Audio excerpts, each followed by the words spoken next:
Gerald retired at 64 with a paid-off house, a $1.2 million investment account, and a pension that covered his groceries. He threw a party on a Friday in June. By February, he was cold emailing former colleagues asking for consulting gigs. Not because he was broke, because he was miserable. And the letter that finally broke him wasn't a bill. It was a credit card statement showing he'd spent $11,000 more in 8 months than he'd projected on things he couldn't even remember buying. He did everything right on the money test. He flunked the life test without ever knowing there was one. That conversation with Gerald rewired how I think about retirement readiness. I'm Matt. I don't do the hype or the headlines, just the hard-earned lessons from watching retirees succeed and fail. I make a new video every week, so tap subscribe so you don't want to miss the information you might need to save your remaining years. Today, I'm giving you those questions. 7 of them. Not the fluffy do you have hobbies garbage.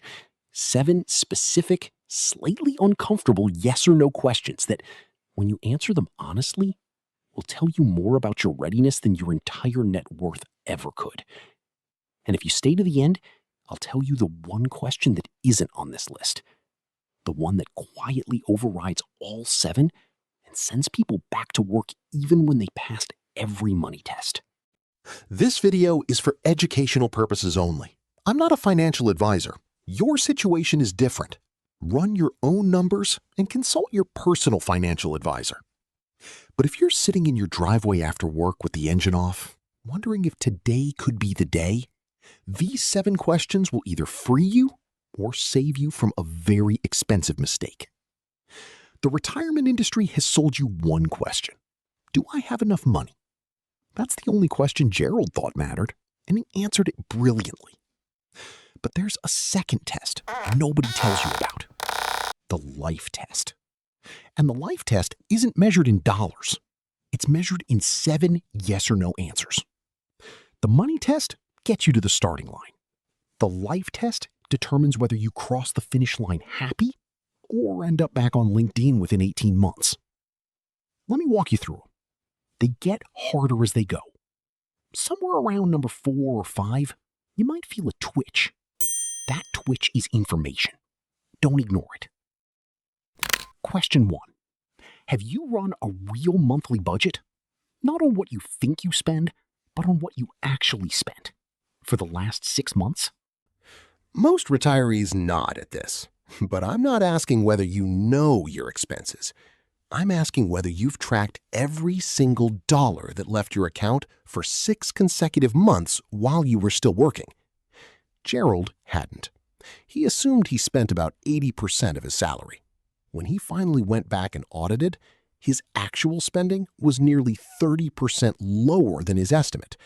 Not because he was frugal, because he'd mentally written off 401k contributions, commuting costs, and work lunches as not real spending. That mistake cost him $11,000 in unexpected credit card debt in his first year of retirement. The rule is simple. If you haven't run the real experiment, you're aiming at a target you've only guessed at, and guessing wrong in retirement costs you roughly $5,000 to $15,000 a year, money you can't earn back because you're no longer working. Do the 6-month audit before you set a date, not after. Question 2. Can you name, right now, exactly how you'll spend the first 3 Tuesday mornings after you stop working? I'm serious. Not, I'll relax. Not, I'll figure it out. Tuesday morning, week 1, 9 a.m. What will you be doing? The reason this matters is that retirement doesn't start as broad freedom. It starts as a series of very specific, very quiet moments where your old structure used to be. Gerald's first Tuesday, he made coffee, sat on the couch, and by noon he was browsing job listings. Not because he needed money, because he had no container for his attention. Research shows that retirees who cannot describe their first week in concrete terms are nearly 3 times more likely to return to work within 2 years compared to those who can. If you can't name 3 Tuesday mornings, the void will fill itself. And what fills it is often anxiety, depression, or a job you didn't actually want. Question 3. Have you tested your retirement income stream for 6 months, living only on the amount you'll actually have after you leave? This is different from question 1. That was tracking. This is simulating. Before I left my job, I spent 8 months living entirely on the income I expected in retirement.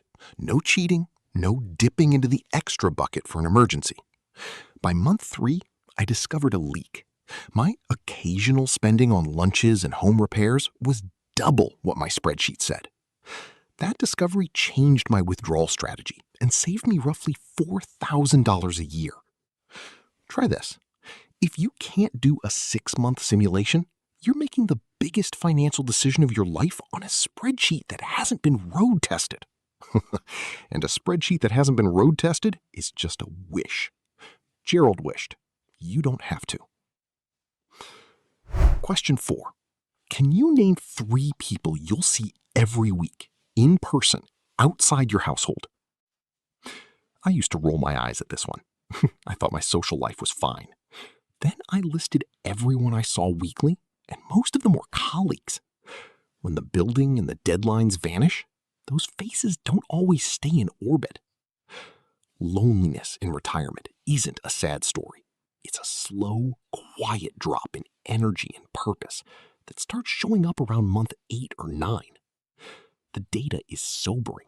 Chronic loneliness in retirement is associated with a 45% increase in dementia risk and a 30% increase in early mortality, comparable to smoking 15 cigarettes a day. The retirees I've watched thrive have a standing rhythm. Tuesday breakfast group, Friday volunteer shift, Thursday walking partner. 3 people every week in person. If you can't name them today, don't retire until you can. The money doesn't matter if you're rattling around the house talking only to the dog. Question 5. Have you had a completely honest conversation with your spouse or partner about what your daily life together will actually look like? This was the one Gerald brought up with a tight jaw. He and his wife had been married 32 years. He assumed retirement would be an extended honeymoon. Instead, they fought about the kitchen, about quiet time, about who got the study. She'd had her own rhythm for 30 years. His sudden presence altered that rhythm, and neither of them had talked about it. Consider this number. Among couples who divorce after age 60, roughly 1 in 4 cite retirement-related friction as a primary factor. Not infidelity, not money, just the shock of being in each other's space without a shared plan. The couples who transition smoothly are the ones who negotiate the details before the change. Who gets which room? When is shared time versus alone time? What are the shared projects? What are the individual ones? If that conversation hasn't happened, have it before you set a date. It's much harder to have it after both of your patterns have been upended.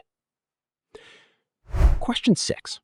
Do you have at least one source of challenge or growth that has nothing to do with money or leisure?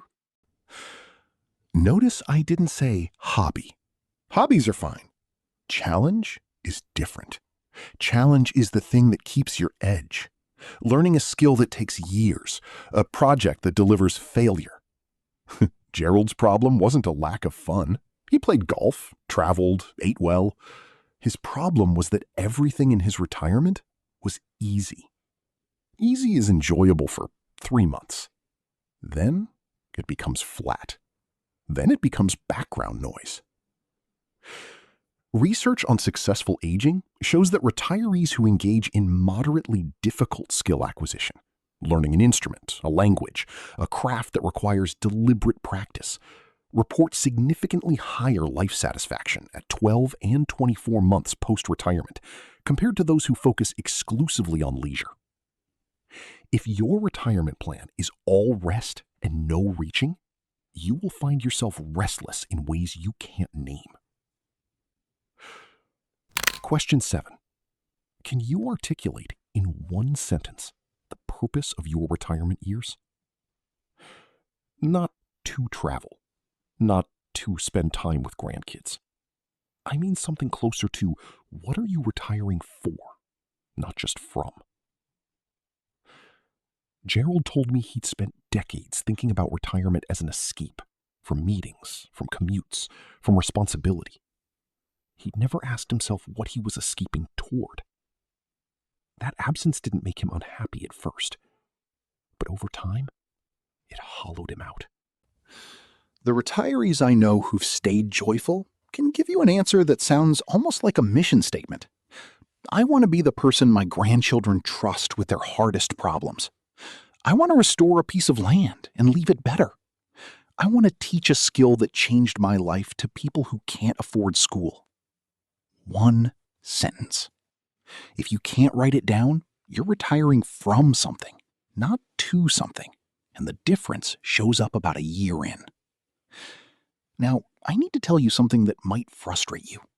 You can answer yes to all 7 questions and still fail.